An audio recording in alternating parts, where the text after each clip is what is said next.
Hi hello నమస్తే అండి. నేను మీ రమణప్రియ. బాగున్నారండి అందరూ? నిన్న మా ఇంట్లో జరిగిన రెండో రోజు విక్షుక్సేనారాధన, అదే విఘ్నేశ్వరుడి మీది కట్టడం అండి. బాబుగోడి పేరులో సపరేట్గా పాపకి వేరు బాబుకి వేరు కట్టాలి కదా, సపరేట్గా కట్టారండి. ముందు ఇంట్లో దేవతార్చన చేశారు. స్వామివారికి ఉండ్రాళ్ళు, గోధుమ రవ్వ ప్రసాదం చేసి నైవేద్యం పెట్టారనమాట.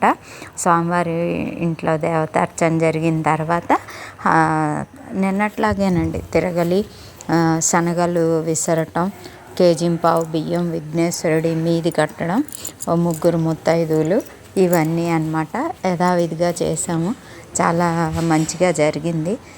పూజలు కార్యక్రమాలు అన్నీ పద్ధతి ప్రకారం చేసుకుంటే తృప్తిగా ఉంటుంది. చక్కగా ఏది స్కిప్ చేయకుండా మనకు నచ్చినట్టు పద్ధతి ప్రకారం చేసుకుంటే సంతోషంగా ఉంటుంది, బాగుంటుంది. ముహూర్తం కోసం వెయిట్ చేస్తున్నామండి. టైం కోసం ఇంకా 5-10 మినిట్స్ ఉందన్నమాట. అన్నీ రెడీ చేసి మొదలుపెట్టాము.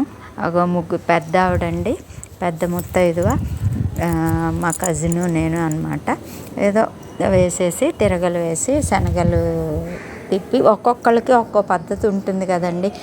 విఘ్నేశ్వరుడి పూజ అని దీన్నే చెప్తారు, విక్షుక్సేనారాధన అని ఇదే ఈ పూజకే చెప్తారు. ఎందుకంటే ఒక్కొక్కళ్ళ సాంప్రదాయం ప్రకారం ఒక్కొక్కళ్ళది జరుగుతూ ఉంటుంది అన్నమాట.